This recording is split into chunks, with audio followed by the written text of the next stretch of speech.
د خیبر پښتونخوا پولیس وایي چې د دوی حوصلې د غر نه نورې هم لوړې شوي او دا ځکه چې د شهادت مرګ په قسمت ترلاسه کیږي او دوی به د خپلې خاورې لپاره هر رقم قربانۍ ته چمتو وي. دا خبرې د چارسدې پولیسو په یو خوره شوې اعلامیه کې کړې دي او وایي که دوی 10 ځله شهیدان شي او 10 ځله ژوندي شي نو هم به د خاورې لپاره قرباني ورکوي. د چارسدې د پولیس لاین مشر ډي اس پي نصر الله خان وایي چې د پښتونخوا پولیس د 20 کالو راسي قرباني ورکوي او ترهګرو ته ماتې ورکوي او دغه لړۍ به دوامداره وي. 20 کاله مخکې نه دهشتګردي زموږ ملک شروع ده. پولیس ځوانان قرباني ورکوي، بېشماره پولیس ځوانان شهیدان شو. د کنسټیبل نواله تر آی جي پورې زموږ قرباني دي.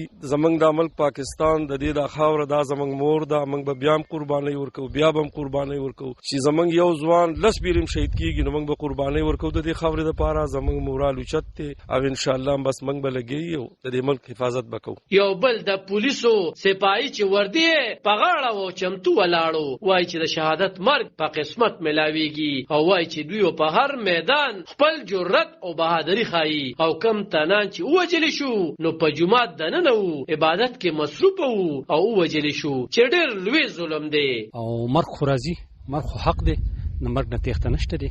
نو چې په کټ پوزي راځي نو شهادت مرګ ښه نه دی.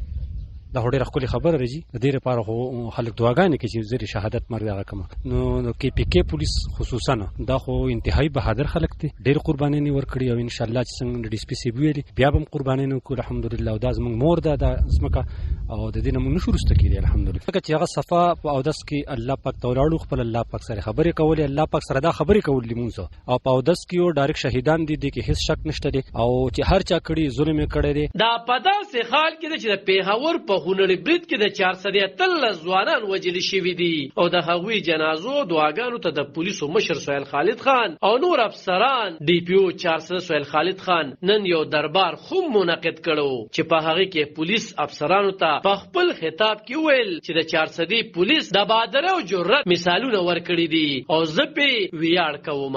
غالب خان شیرپو، دلبر نیوز 400 دا خیبر.